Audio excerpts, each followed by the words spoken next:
Ciao, and welcome to Social Isolation with me, Alex Ravenhall, the type of person who does the cha-cha slide unironically. This podcast is a way for me to cope with the boredom and mental strain of being cooped inside for months on end, and hopefully provide some light entertainment for you, listening to people you don't know talk about things they love and are passionate about. Or, for fans of heavy German metal, a break away from the harsh music you love so much. The idea behind the podcast is to reconnect with friends and talk about things that you are passionate about and enjoy. You'll be happy to know that even though I have 3 baseball caps, there isn't a podcast on the subject. Talking about things that you love releases those sweet endorphins we're all craving. And so, if you take anything away from this podcast, it's to ring, text or FaceTime that friend you haven't spoken to in a long time and have a nice long natter. Over the following recordings you'll hear discussion on several topics, including acting, comedy, football, Pokemon, music and television. Feel free to listen in on those that interest you, or just listen to them all, and maybe you'll develop an interest from the impassioned discussion. Disclaimer time, none of us are experts on any of these subjects, and neither do we claim to have any success in these areas. These are just people talking about the things they enjoy. Finally, as you can hear, I am recording on this shitty little iPad, so apologies if the sound quality isn't that of some of the podcasts. Today, I'm talking football, more specifically the Premier League, with the brilliant Dan Horsley. We know it's a contentious issue, the Premier League, and people have lots of opinions. I just want you to know that all things we say are going to be our opinion. We're not going to be basing it off stats or anything like that, but we might mention the odd stat. We may also swear. Apologies if that offends you, people. But hopefully it won't, and hopefully you'll enjoy it. I'm really excited for this one. Let's go. No, Alex, let's not go. Let's finish off setting up the premise. Find a little bit from me. I'm going to try and convince Dan about the amazing French footballer faux joueur, which is fake player in French. I'm going to try and convince him that this player exists and see how that works out. Hopefully it will. If it doesn't, I'll look like an idiot, as per usual. Sit back, relax, put on Match of the Day, and enjoy. That's it. We're live. We're recording. I'm going to start by introducing my brilliant guest. He's a close friend of mine who has experience with the radio, hosting his own rock show on Burn FM last year. He's a terrifically funny man who I was able to spend a delightful weekend with in February performing in Edinburgh. With a voice for broadcasting and a last name which describes a person speaking the day after attending a Meatloaf concert, it's Mr. Dan Horsley. Hello, Dan. How are you? Hey, I'm good. You know, flattery will get you nowhere. But, I really struggled to get that one out, actually. I really couldn't get the words out. I spent a long time on that introduction, and I think I butchered it, but I'm glad you found it as flattering as it was. Before we kick off, Dan, I think it is important that we discuss your footballing injury. Obviously, isolation causes us all to go a bit crazy, and garden football has become a sport in its own right, wouldn't you say, Dan? So, how did you injure your back? Can you just remind me? Oh yeah. So, cast your mind back to all of last week. The sun was shining. The crowds were not present because everyone was in social isolation, and we were having a lovely kickabout. Me, my brother, and my mother on the garden, and the ball comes to my mother. And I've got a rush of blood to the head, and I think I'm going to go in for a slide tackle. You got to. And I go in, I go straight through the back of my mum. Not like that. I mean, it's a slide tackle. It's a slide tackle. But I just want to preface that. I do get the ball, and I think what a wonderful challenge is doing that you can. But alas. About a second after I get off the ground, I feel something just isn't quite right. It turns out that in that slide tackle, I managed to pull a muscle in my back. So yes, whilst in quarantine, I have managed to pull a muscle in my back whilst playing football in the garden, which left me bedridden for about a day. So, yeah. If anyone is qualified to do this podcast, it is you, Dan. I've managed to start playing football against myself, which is a very strange. And I don't mean like kicking a ball around. I mean creating 2 teams in my head and managing to tackle myself, managing to like play through balls. That's what level we're at. I think the level of kind of craziness we've got to. So you're just like, oh, come on, get my head in the game. Yeah. Although the other me is doing very well. Dan, thank you so much for coming on. I normally start these by saying it feels very formal, but I think we've gone past that. But I am afraid to say that this is still a very important job interview, Dan. And I'll tell you why it's an important job interview. It's because it's, well, you know this, it's the interview for your dream job, which obviously is... It probably punditry, football punditry. Oh, I love it when a plan comes together. Well, it turns out I've forgotten his name. I'm going to go for Guy Mowbray. He's not a massive pundit. But, yeah, I am Guy Mowbray, and I've been working behind the scenes creating a punditry empire, the likes of which you've never seen. And if you want to make it in the pundit game, you've got to impress me, Guy Mowbray. So, let's kick off. But before we do, I just have to introduce to you my chief exec of punditry for the masses. That's our company. Welcome, hi Dan. This is Henry the Hermit. Henry the Hermit. Basically, he made a lot of money back in Blockbuster Video a long time ago, and he sold off his shares and disappeared. And it turns out he did very well out of it. And now he owns this little business. But unfortunately, although he owns a punditry business, he has no idea what football is. So if you wouldn't mind, Dan, could you please explain to him, so he doesn't feel too awkward, what football is? Oh well, you see, football is the ancient art form of kicking a spherical object of leather between your opposing team's goalposts. It's got 22 men, usually 11 of them wearing the same kit, but one at the end, he's special. The goalkeeper, he thinks he's cool, but he's just not. He's wearing his own little kit, and those 11 players on either side attempt, either successfully or in vain, to penetrate the said goalposts and score. Although occasionally the wanker in the middle of the pitch, known as the referee, stops that flow.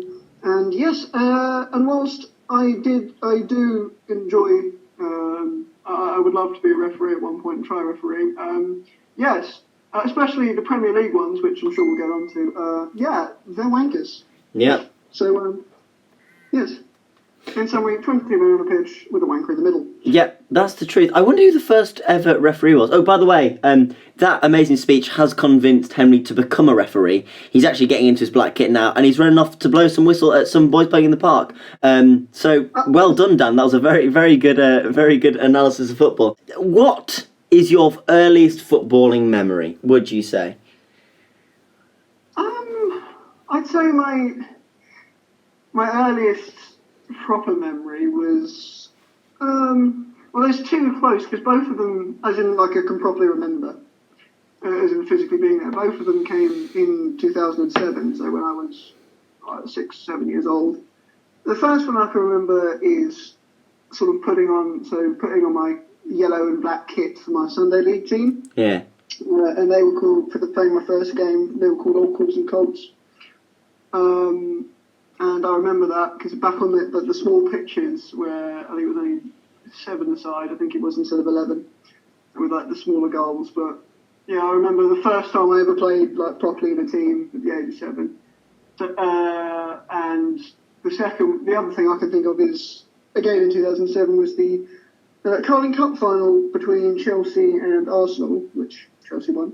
Yes. Which is good. That's a good spot of sporting memory then. Yeah, and I've still got. I remember watching it with my dad, which it got me into Chelsea in the first place.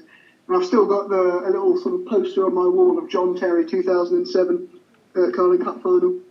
So yeah, they're my earliest memories. Do you remember where you were playing in the 7-a-side? Were you a defender, striker, middle of the pitch? Well, I think I started life as a midfielder.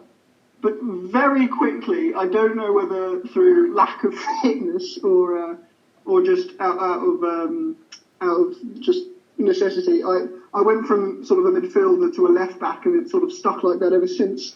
Well, we are both left backs, and I can't help but feeling we didn't quite make the cut for the midfielders, and we didn't quite make the cut for the defenders. So they thought he's all right, he can run a bit, so bob him at left back, and he can just have his own little fantasy world in the corner. No, it was the best bit, because it's just sort of, you're on your own a lot, and then of course, especially in the early years, everyone wants to, as you said, everyone wants to do the midfielder striker. And of course, there's very few left-footed players, so you've got your own little niche. So very few people actually challenge you for left backs. Are you left-footed? Yeah, I'm left-footed. See, I'm not. It was just I went into left back simply for the reason we had no left-footed players on the pitch, and I was like, I want to play, so I'll go there. I'll stand there, and I'll get my turn on the pitch. See, we're a rare breed. Yeah. And it gives you a bloody unfair advantage for all of us right-footed left backs out there. They're both. I like those because it's both watching and playing. I started playing football a lot later because I couldn't find a club. Me and my dad looked for ages. I only started playing when I was 10, but I've been wanting to play football from about 6-year-old. I played rugby. I played cricket. I did fencing. I did every activity under the sun. I just couldn't get a football team.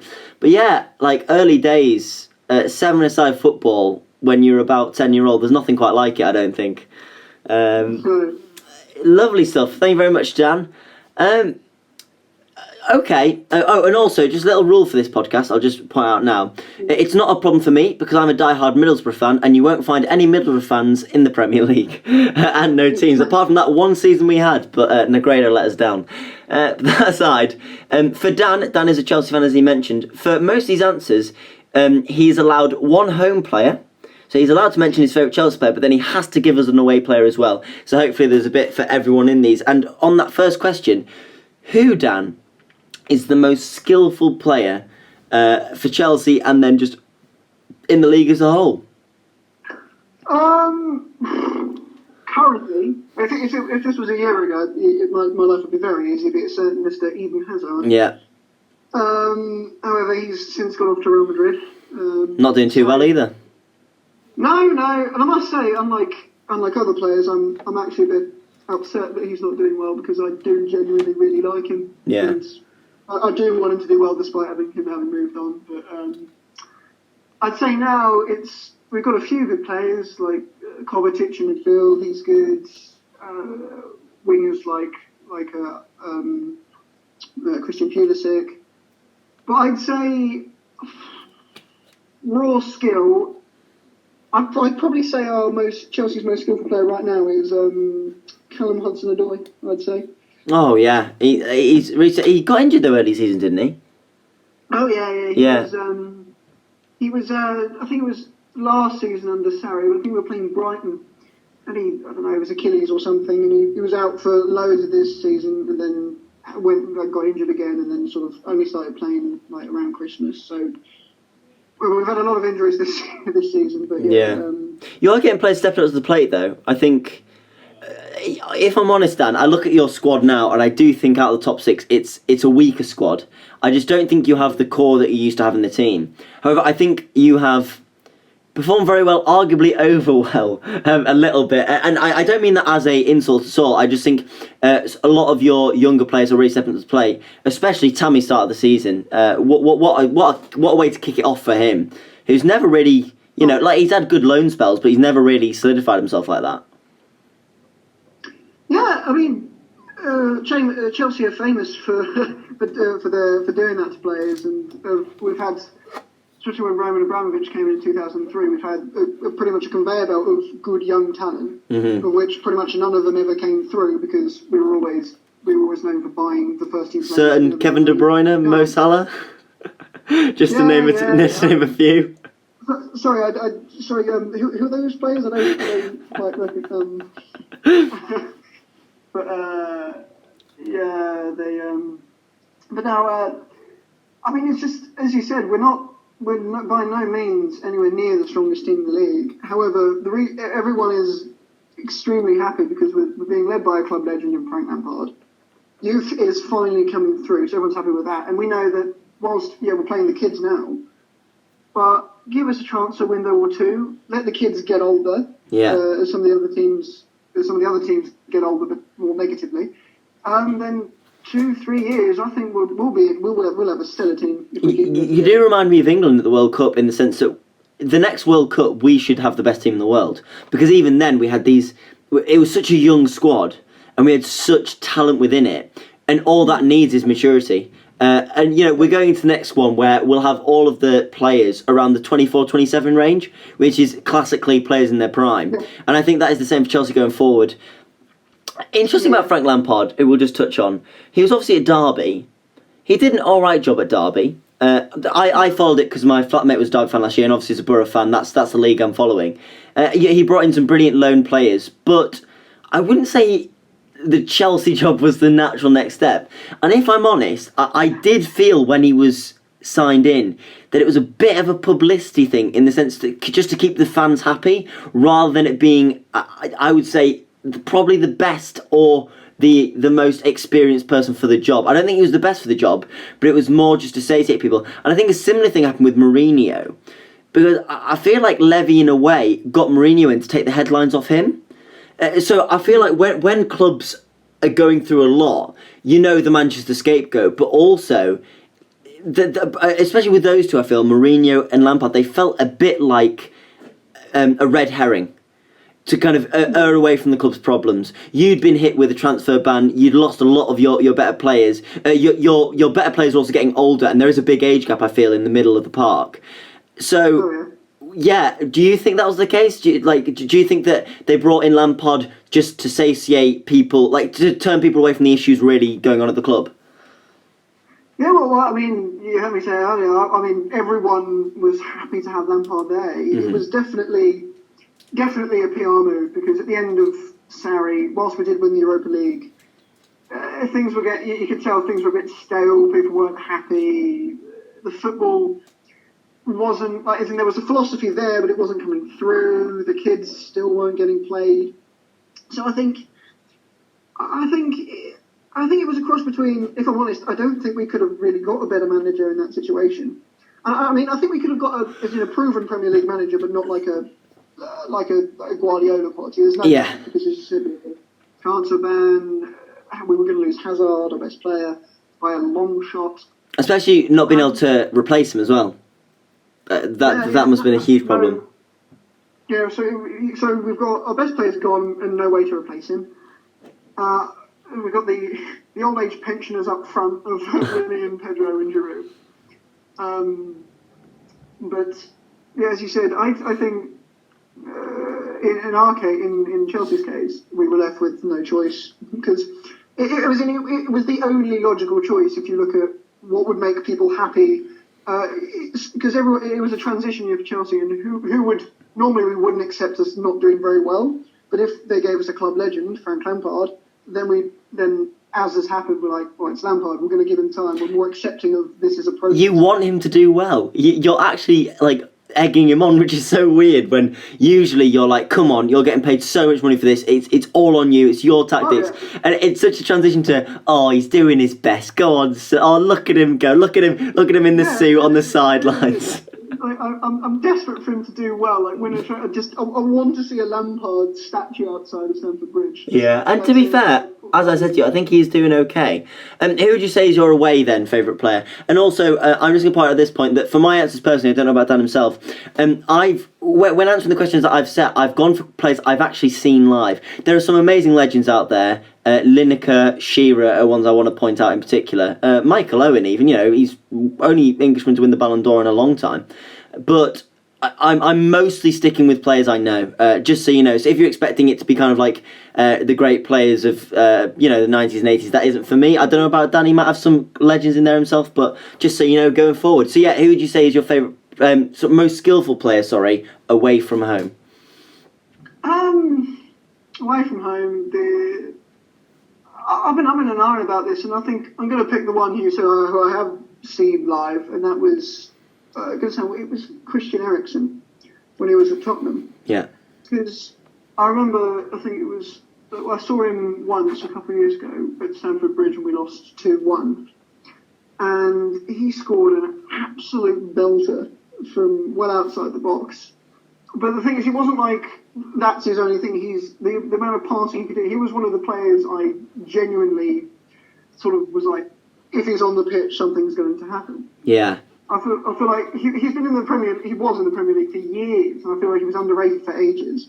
And then suddenly, all of a sudden, like, he was just like Spurs' best player. As much as I hate that phrase. Yeah. For those who don't know, Chelsea fans do not get along with Spurs fans. But yeah, so as crushing as that defeat was, just controlling the game from midfield, like through balls, basically with the ability to kill your defence in one ball, as well as have the ability to ping it in from long range. He was by far the best player I've certainly seen on it. He was superb. I've seen him live as well. Obviously, Mills had a season in the league, but for that reason, sorry, that's a different question. I've actually gone for most skillful player. All of mine are away. I am gonna shout some honourable mentions out there, and I need to put this going forward. The Man United team of Nani, Berbatov, possibly just towards the end of Ronaldo, for me, that team growing up were the best. They were the best team in the world by a long shot. So they will sneak into quite a few of these answers. But for my most skillful player, I've gone for Gareth Bale at Tottenham and Hazard at Chelsea. Either or, I think. Just for Gareth Bale, because he had a meteoric rise. He had that season when they're in the Champions League where he just obliterated everything. He scored a hat-trick of the exact same goal against, I think it was Inter Milan, and you just knew that there was something about him.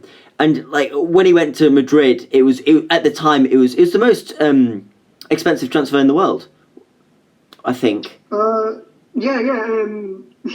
Was it 60 or 80 million? Ronaldo, they didn't want to show Ronaldo as not the most expensive player.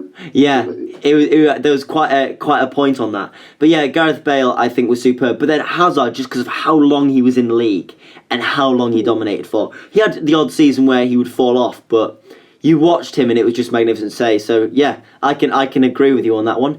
Dan, slightly different question. Favourite player? So it might be they're just bloody lovely, or you just love to see them on the pitch. The type of player who you will see on a score sheet, a team sheet, and it'll bring a smile to your face. Once again, you can have one from Chelsea and one from the rest of the league.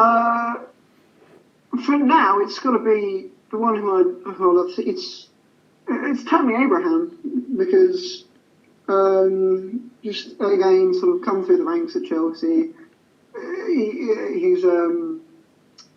He's proven himself in the Championship, had a bit of a spell with it, but when he's coming through with us, just the feeling of not spending a ridiculous amount of money on a striker like your Moratas, your Torres, or your Shevchenkos, who just, if they don't work, you've lost 50 million quid per player. But with Tammy Abraham, you've got more, because he's an England player, so you want him to do well for England as well. You're like, you get another goal, that's more, you're more likely to score to play for England. And honestly, his name on I remember there was a rehearsal we were in. I think it was for Farmer and Cow, and his name on the when it's sort of looking up the scoreline on Google, his name like no other player, his name on the score sheet makes me the happiest. Yeah. So, when I was thinking about that, I love him. I love him when I love telling his goals. Hopefully he'll progress over the next few seasons. He gets a bit older, gets a bit more mature. Mm-hmm. But yeah, so I'd have to say Tammy Abraham for home. For and away? I assume it's not a London-based player. No. Well,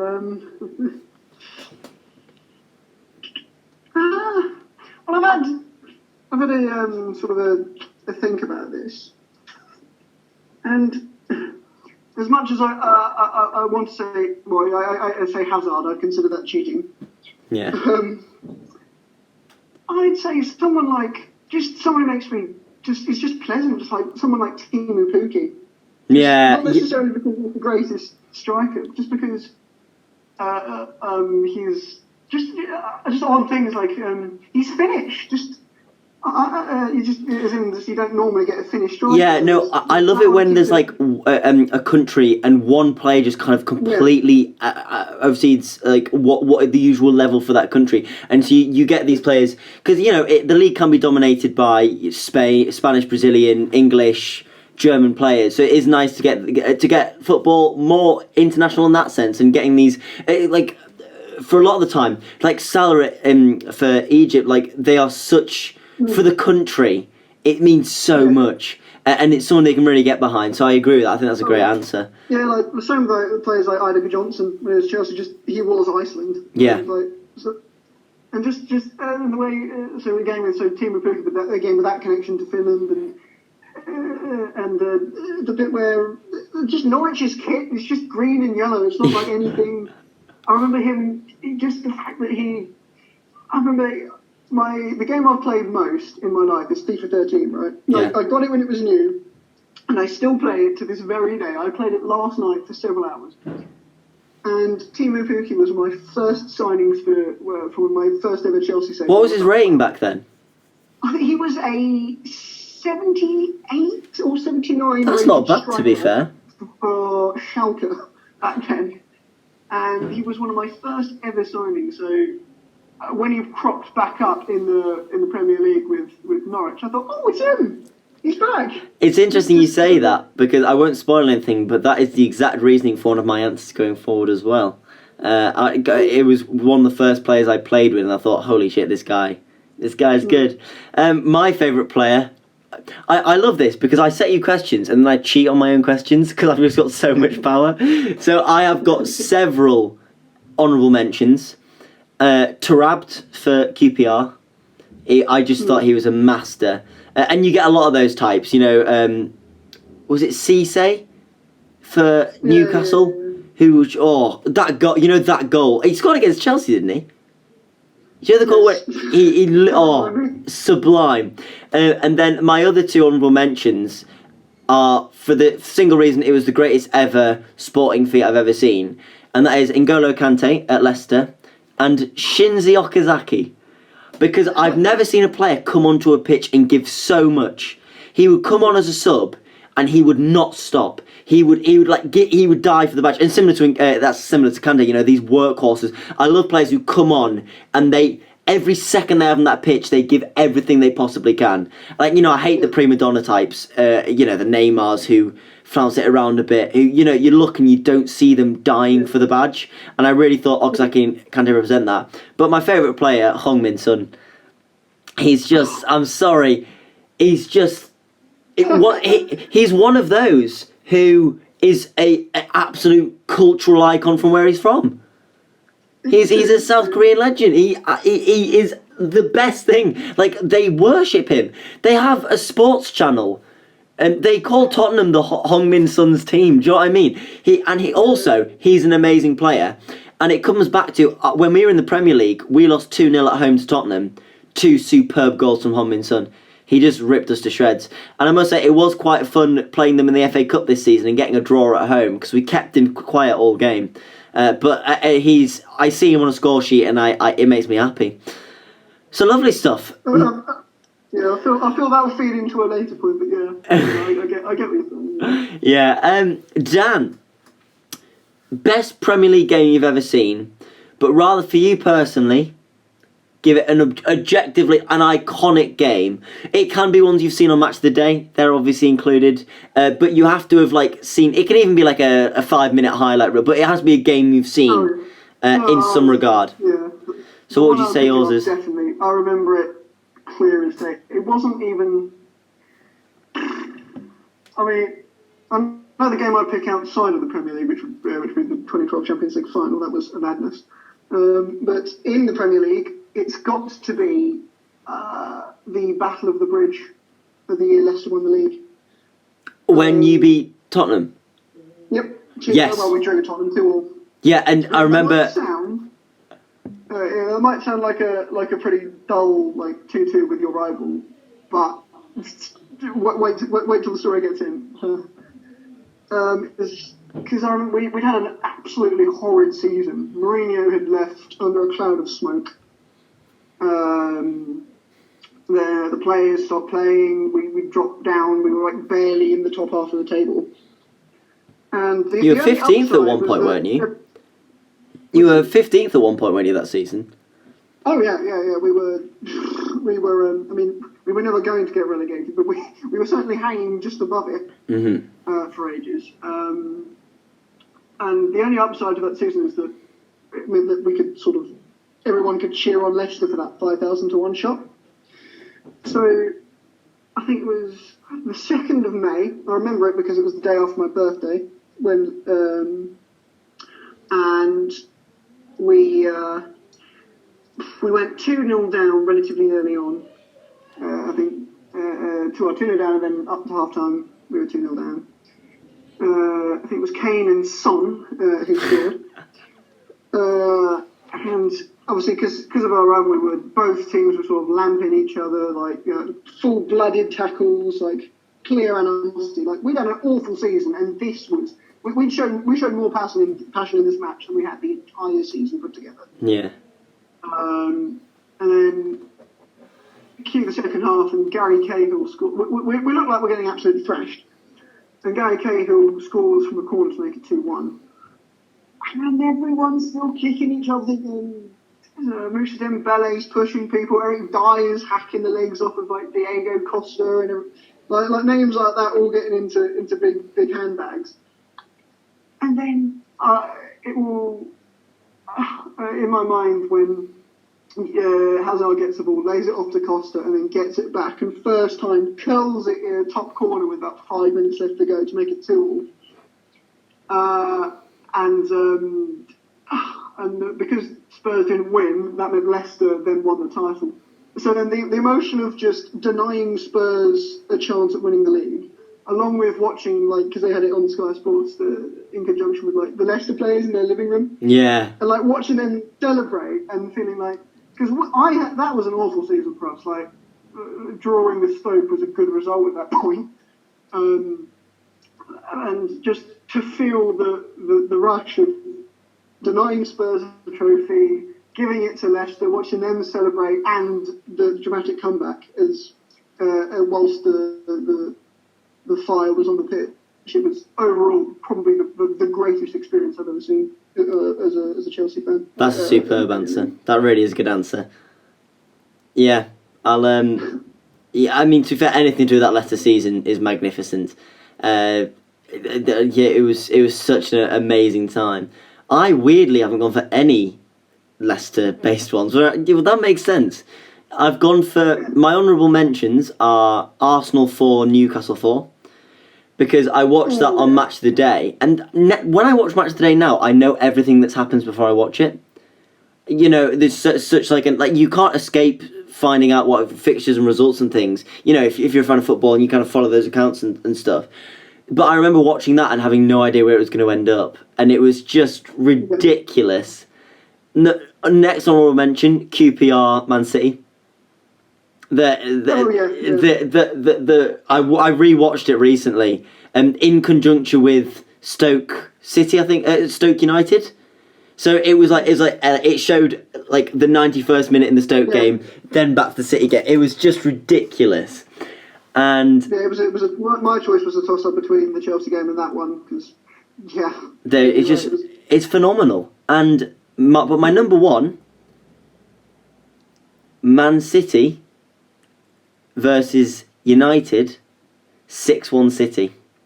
Because that was when City became the team they did. So that was when, like, obviously there was a lot of talk about the new owners. The money was coming in. You know, they bought Yaya Toure and David Silva for about combined 40 mil or something.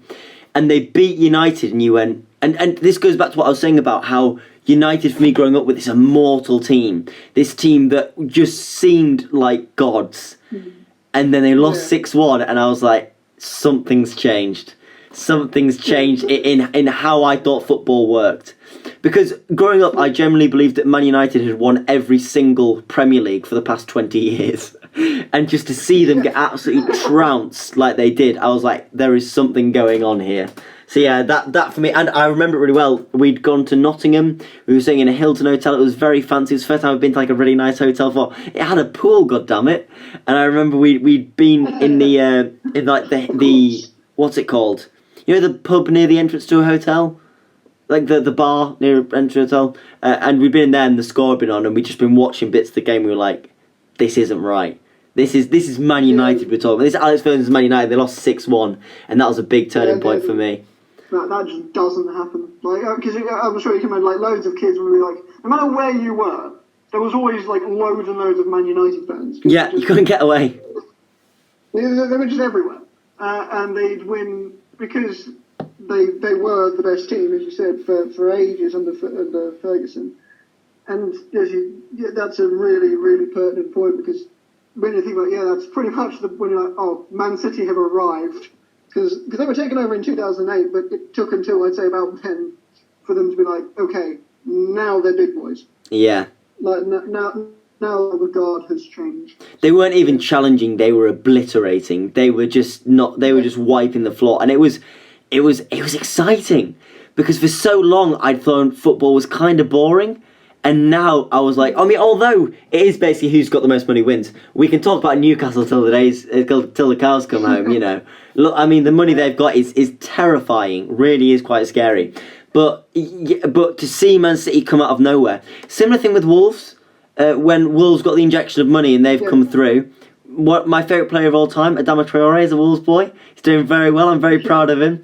He's one I'd say who I just love to watch. Like, you know, you said about Tammy when you look at the score sheet. Me and my dad will watch Wolves game to watch Traore play. Because if you didn't know, he's an ex-Borough lad. He was at Borough for 2 or 3 seasons. And me and my dad just thought he was the most magnificent player we'd ever seen. So he's one we'll follow Wolves because of him. He's one of those players who we've got such amount of respect and we just think he's amazing. You've mentioned mine. I'm not gonna. You might know who it is. But Dan, which player has got under the skin for most to you? For you, and it can be as a Chelsea fan, or it can just be like just in the Premier, like just a shit, a Joey Barton type, or Joey Barton, Joey Barton. The thing is, Joey Barton was so much of a nasty piece of work that it went all the way around to sort of like, oh, it's Barton, yeah, go on, give him a. Yeah, I get exactly what you mean actually. But players in sort of the wrong side of that line. I mean, so someone like cool, but like someone I just do not like. So I've got 2. Yeah. The first one I go for is just Ashley Barnes. I do not like Ashley. Really? Barnes. Burnley Ashley Barnes. Yeah. As in, it might sound like odd, like why am I going for a Burnley player? But I mean, it started a while ago when he nearly broke Nemanja Matic's leg, and then Nemanja Matic was rightfully quite annoyed, and then gave him a shove and got sent off, despite the fact that the leg breaker didn't get challenged, and then he was just sort of nagging. And every time we play Burnley, always he's causing a fuss. He's doing this. He's getting the ear of the ref. He's just.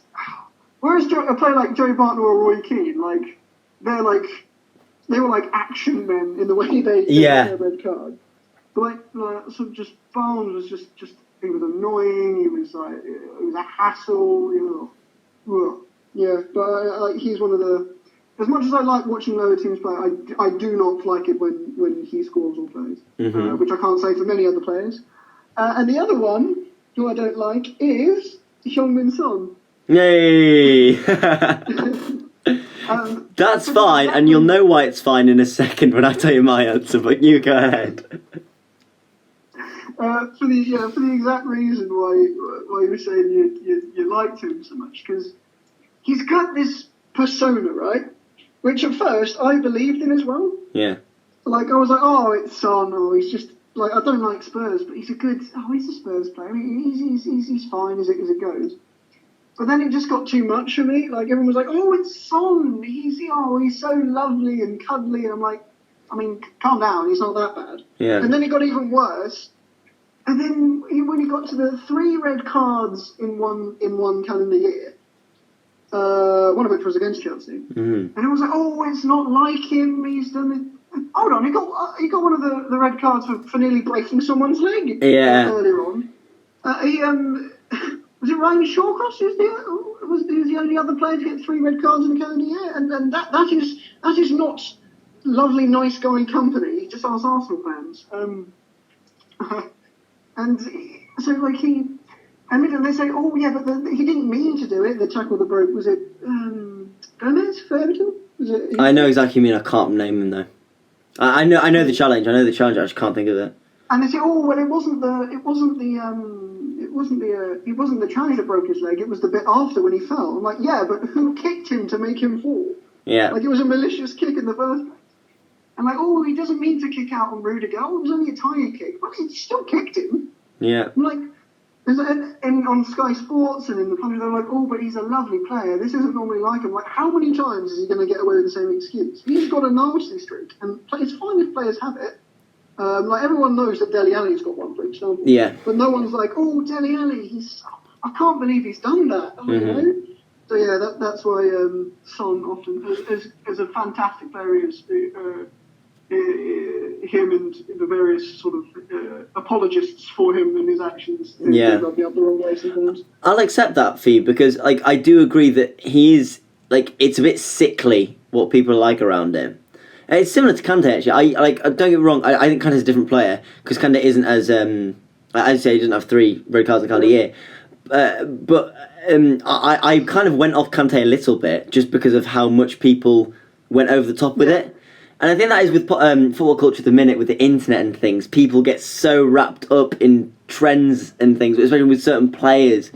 It's like Haaland at the minute. It's superb talent, absolutely superb talent. But people just won't stop going on about him. And it kills it for you because... Yeah, like, people only knew Haaland for, a month before he, like, properly blew up. Like, let's be honest, very few people were watching him when he was playing for Salzburg in the Champions League. And No. Him in to goal. It was only when... Like a couple of teams were linked with him, and they looked like, "Oh, Haaland, yeah, he's amazing." Like, yes, he's a sick player, and I want to see him do well. But just don't do that. And like, I get what you're saying with Kante, and there's like, there's like, I'm assuming like the myth of nice guy Kante. Well, not really a myth. He's a nice guy. Yeah. But you're right, as in it does get played over a lot. Even as a Chelsea fan, I'm willing to admit that. And I was like, oh yeah, he drives a Mini, that kind of thing. He's like just like your next door neighbour. I'm like, yeah, but he's also Chelsea's highest earner. Yeah. So let's not pretend he's a charity case by any means. Yeah, that is such a good point. That is a really good point. I'm really glad you brought that up. Similar to that, something that really upset me at the time. Do you remember Monaco's Mbappe season? And me calling it that frustrates me because that's the point I'm trying to make. So Monaco had a fantastic season. I don't know who the manager was, but he built up the most fantastic team. And it wasn't like any huge names, but the talent in that team was incredible. They had a really good Champions League run. I'm pretty sure they won the League One that year. League One. I think was it Leo Jardine they were under? It could be. If people can check while they're listening to this who it was. Yeah. But the talent they had: Moutinho, Lamar, Falcao. There was I can't even name them all. The defence as well. Sidibe was there. Bernardo Silva was Bernardo Silva. The talent they had in that team was so good, and it all came down to Mbappe. Now, Mbappe was phenomenal that season, but why should he get all the credit for the amazing work everyone did? Yeah. And the fact that I called it the Mbappe season. If I'd gone to you, do you remember the Thomas Lamar season for Monaco? You'd gone. Yeah. There are amazing talents out there, and Kylian Mbappe does everything he gets. He's phenomenal. Watching him in the World Cup was such a highlight for me. But it does diminish what everyone else is doing because so much went into that Monaco season, and it all ended with 215 mil. Mbappe gone. Yeah. That was the headline, and that does frustrate me a bit about the Jadon Sancho hysteria. Jadon Sancho's been doing well the whole way through. It's just it frustrates me when people get caught up in something and blow it up because it ruins it. It really does. So I think that's a fair point. It also raises the price tag, especially for trying to buy Jadon Sancho. Diego Costa's mine. Yeah. Yeah. Dickhead. Let's move on. Okay, that's all we need. Diego Costa, dickhead. I can see why you'd love him on your team, but dickhead. Yeah. Lovely stuff. Dan, we're now going to build our Dream 11. So this is how it's going to work. You're going to tell me your formation, your goalkeeper and your defender. Then I'll do the same. Then you'll tell me your midfielders. I'll tell you my midfielders, strikers, and then you're going to list the whole team just so everyone's got the whole idea of it. So Dan. Oh, and also you're only allowed 4 Chelsea players. Yeah. No, does Chelsea play for Chelsea at any point, or they have to be known for their because you can say, like I said, because I've pre-recorded Sam's as well for the Championship. I said Adama Traore at Middlesbrough. So you can say, I can't think of anyone in particular. You could say Torres at Chelsea, which is not the case. It's Torres at Liverpool. You have to lock me up for that opinion. So, if you wouldn't mind, can you tell us your formation, your goalkeeper, and your defence? I've gone for a 4-3-3. Yeah, snap. And my goalkeeper, I didn't want to spend a Chelsea spot so early, but I couldn't bring myself to put anyone else, so I had to put Petr Cech. Yeah. Yeah. Can you argue with it? Look at his stats. Stat came out recently that I can't remember. He saved 1 in 5 shots. Like he had like 1 in 10 games was a clean sheet. He had some phenomenal stats coming out. If you just look at his overall as well, because he's been around for so long, you forget just how good he is. He's just phenomenal. Yeah, and just the whole mythos around him. So he was there at the beginning of the Mourinho. He nearly had to retire from the head injury. He's got the iconic skull cap that he wore. He wins it with us as our team is aging out in wins Champions League with us when the team's aging out in 2012. And the only other player I could think of, or who a lot of people say compares with Cech in the Premier League, is people like Peter Schmeichel. But I just, and whilst I know he's a great keeper, I just, being given that his time was just before me. Yeah. I haven't got enough to say, and I suppose the Chelsea bias. I haven't got enough to say I'd rather have Cech in there. Yeah. It's like Shilton and Seaman, both superb keepers, just not in my time. So I'm not saying for mine they don't make it, but you can't talk about ones you don't really know at the end of the day. Defence, Dan. Right, now this is where I'll count it as a Chelsea player fan. So left back, I've gone Ashley Cole. Yeah, and it is Chelsea. It is Chelsea, isn't it? Come on.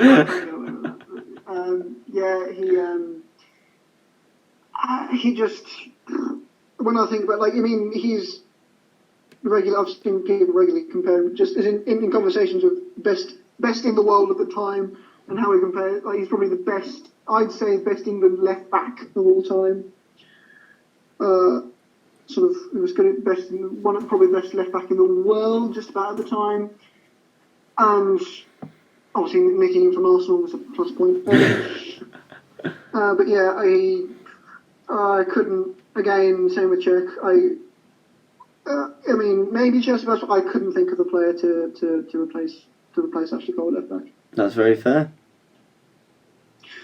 My centre backs. 3 out of 3, John Terry. Yeah. Yeah, so just to remind everyone, Dan has 4 of his 11 to pick, and his first 3 have all been Chelsea players. But I'm trying to justify this. This isn't it's understandable. No, to be fair, everyone you've said is a Premier League great, so I agree with you. Captain Lee, the legend, as I said earlier, I've got posters of him up in my room. Just if you think of the number 26 in football, nobody else wore the number 26. It's something by default, but never mind. But yeah, the amount of years he played with us, the captain leader legend thing, the amount of Premier Leagues he's won as a captain, he is, along with another player, my last Chelsea pick is just Mr. Chelsea, so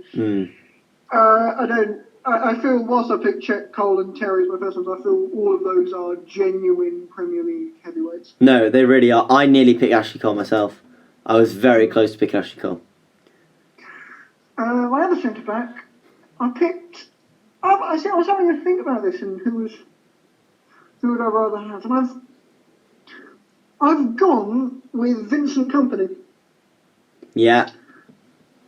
Because there's been a lot of good centre backs throughout my time of watching. Even to now, I was close to putting Virgil van Dijk in. But just the years that sort of Kompany was I think was he there before the 2008 takeover?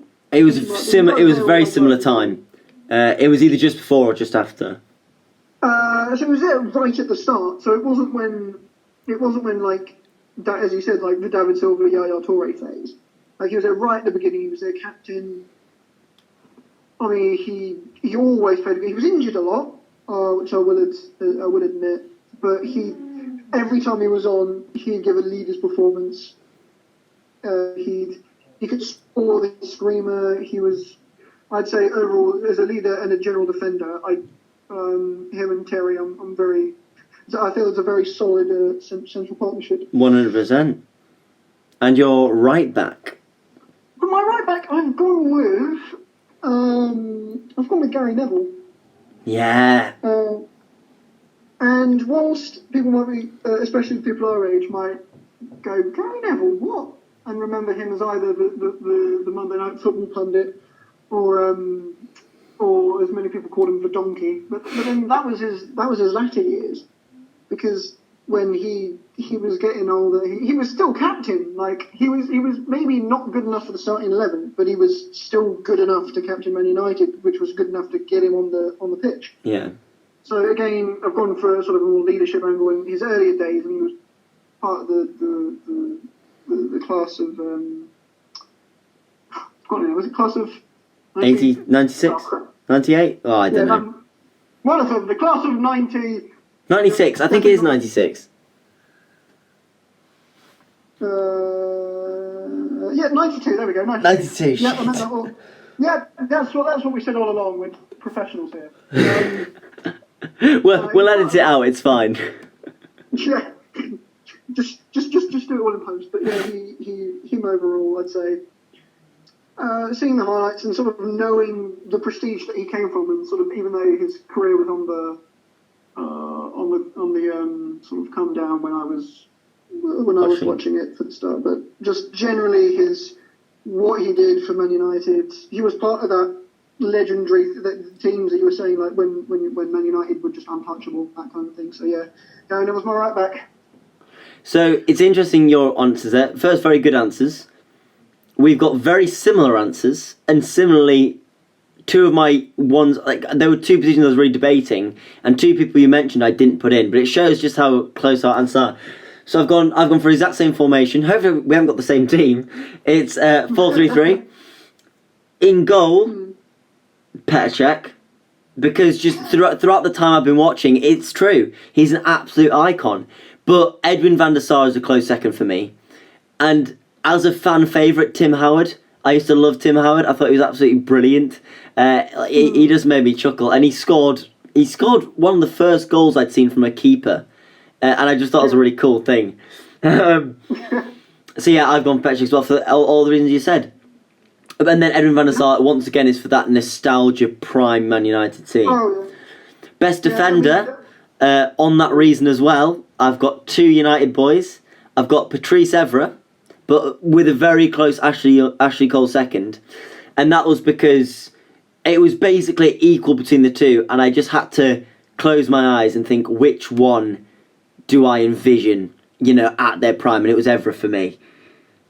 Next up, Nemanja Vidic, in my opinion, the best defender to ever grace the Premier League, and I will hold that till the day I die. I just thought he was fantastic. Also, his mentality was something that I really loved. The whole put your body on the line. I just love that. Yeah. There's no, what I was saying about prima donna players. I hate players when they're bigger than the club. Nemanja actually would have died for that badge. He really would have done. Yeah. Next up, John Terry. He's actually, he's an absolutely fantastic. He's a fantastic leader on the pitch. Also an absolute England legend. When I think of England, I think of John Terry, Frank Lampard, and Steven Gerrard, and Wayne Rooney. They are for me like the fantastic English players, Premier League. And on the right, I have had to go for Trent Alexander-Arnold because he's so fantastic to watch, and nothing will ever beat that goal, that quick corner. That was just magnificent. It's such a brilliant thing to watch. So yeah, I just think for what he's done at the age he's at, fantastic, absolutely fantastic. Dan, your three midfielders now, please. God, this has been, I feel, was the hardest for me to pick, if I'm honest. I struggled. I switched mine up a lot, and I'm probably still not happy with it. I can't. I've gone with. I'm not entirely sure if this will work in real life. I hope it will, but various England managers might disagree. I've gone with the three. So I've gone with. I'm not quite sure who would work best in this midfield. No, that's fine. You can just say the three in midfield, and then it's up to... The three in midfield are Steven Gerrard, Paul Scholes, and Frank Lampard. Yeah. As my midfield three. As much as that three tended not to work under the likes of Steve McLaren, I think in a 4-3-3 it works slightly differently. Yeah. To the way we played back then, but Gerrard, as much as, there's the memes and whatnot of the slip, which was very fun to watch, especially given that it happened against Chelsea. But Demba Ba, wasn't it? Demba Ba scored the goal. Oh yeah. I've been watching that. Oh, the chance happened. Oh.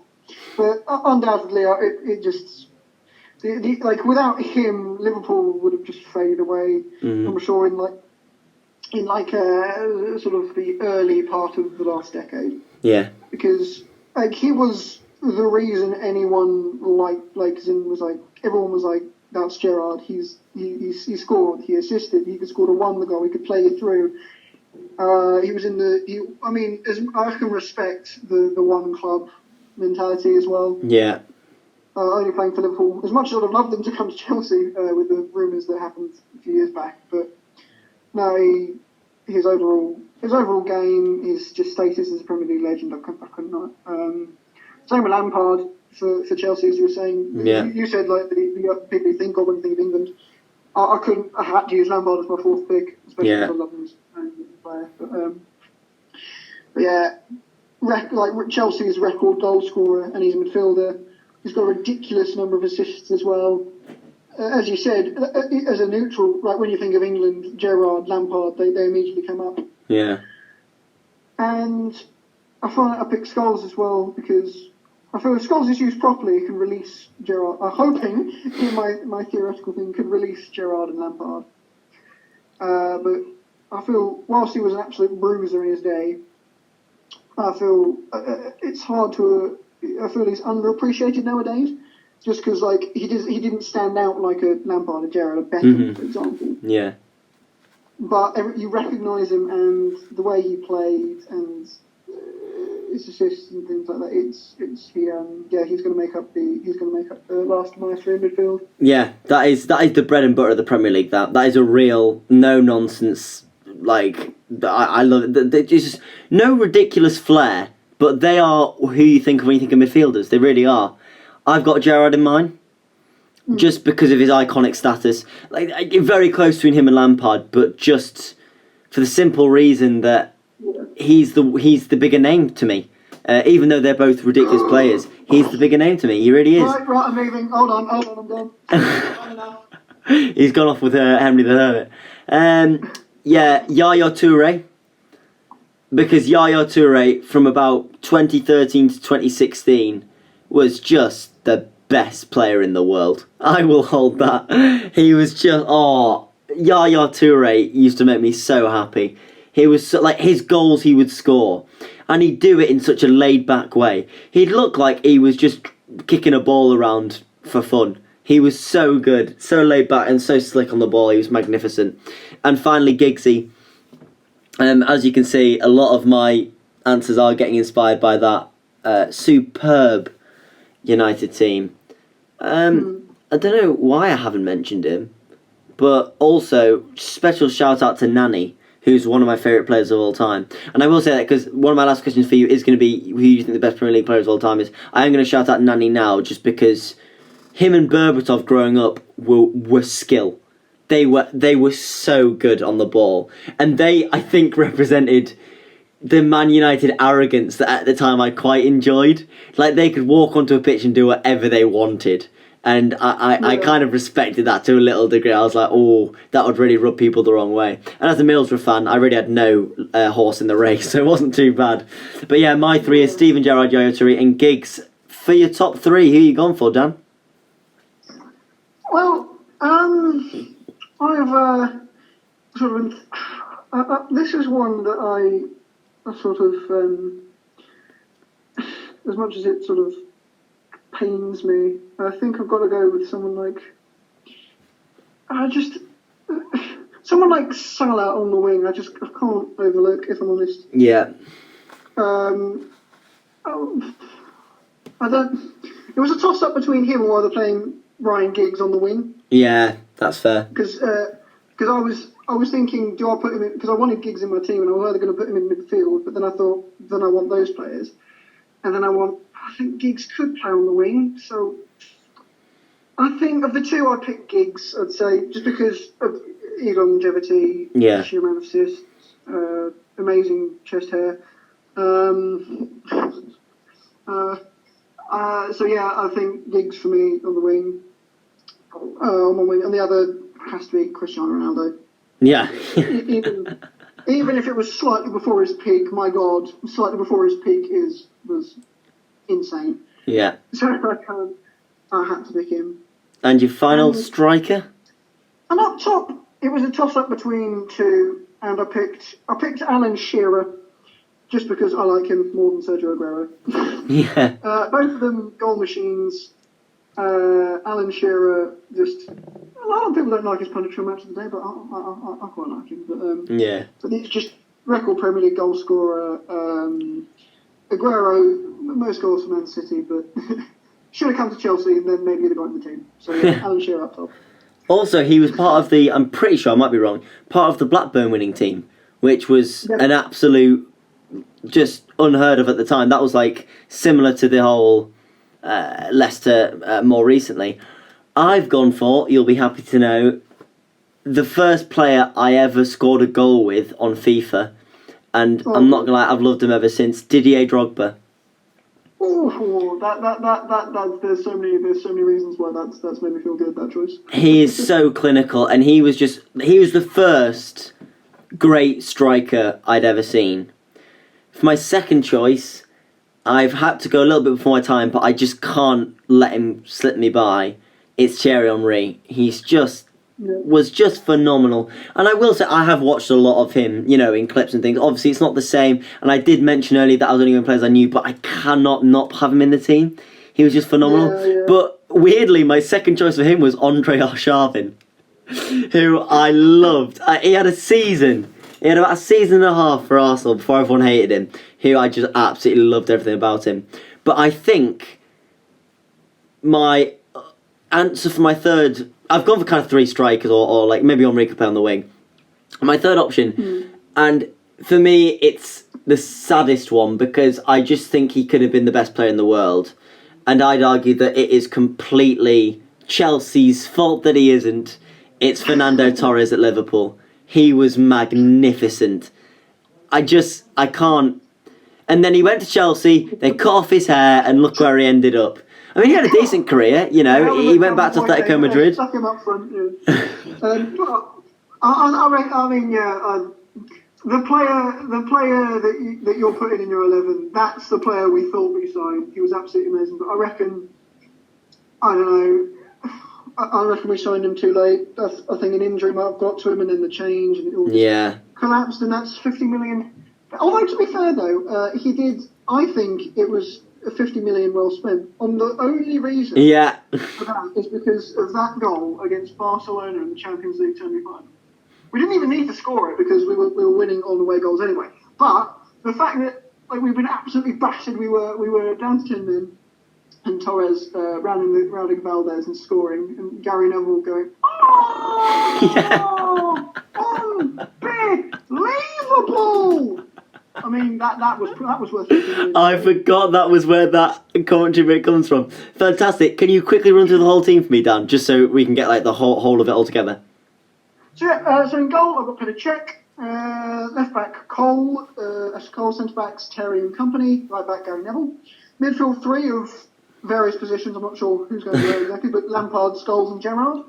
On the wings, I've got Ryan Giggs and Cristiano Ronaldo, and up front, Alan Shearer. Fantastic. And for my good self, I've gone for the same formation. I have Petr Cech in goal, Nemanja Vidic and John Terry centre-backs, Patrice Evra left wing-back, Trent Alexander-Arnold right wing-back. In the middle, I've probably got, I think, Yaya Toure centre of the middle, Steven Gerrard right midfielder, Giggs left midfielder, And then I think I'm going to go for Henri on the left wing, Fernando Torres on the right wing, and finishing up with all-out striker Didier Drogba.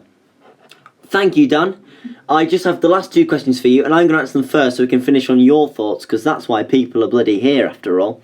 And these questions are best Premier League manager in history and best Premier League player of all time. Now, for me, nothing can beat one season of the Premier League, 2015-16, I think, maybe 2014-15, of Leicester winning the league. And for that reason, it has to be Claudio Ranieri, because nothing will ever beat those moments for me. I know he's not like an all-time great, but that is the greatest moment in Premier League history for me, without a shadow of a doubt. I will watch Leicester tribute videos on YouTube and weep. It is everything for me. So I'll go for Claudio Ranieri. And for the best player in the league of all time, which will probably become very, very contentious, but no player has been as in form, has scored more goals, has been more influential from, I'd say, 2011 till 2020, which is when I've been watching football properly, and that's Sergio Aguero. He's just non-stop. He's always in and amongst it. He's a fantastic player. I just think he's absolutely magnificent. So yeah, they're my 2. If you like it, great. If you don't, that's very fair. So Dan, firstly, best Premier League manager in history.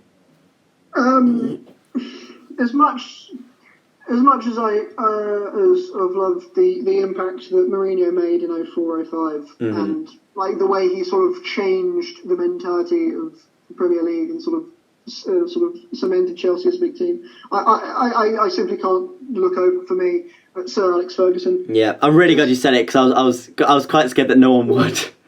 No, that'd be sacrilegious. But no, the way he was it 13 league titles. The way he managed to starting turning over each squad multiple times. That's not an easy thing. Most managers just have their bit of success. The team gets a bit old and not as good, and then move on. Whereas Ferguson was like constantly turning them over. He made them that team that every glory hunting kid wanted to support. Yeah. So yeah, I'd say the manager of my Premier League team and best Premier League is Sir Alex Ferguson. Superb. And finally, Dan, you've been great, can I just say? Thank you so much. But your job as a football pundit comes down to this very last question. Hello, this is Guy Mowbray to ask Dan his final question of his interview.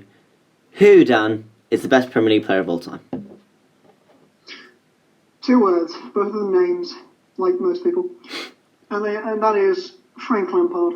Oh, it had to be. Had to be.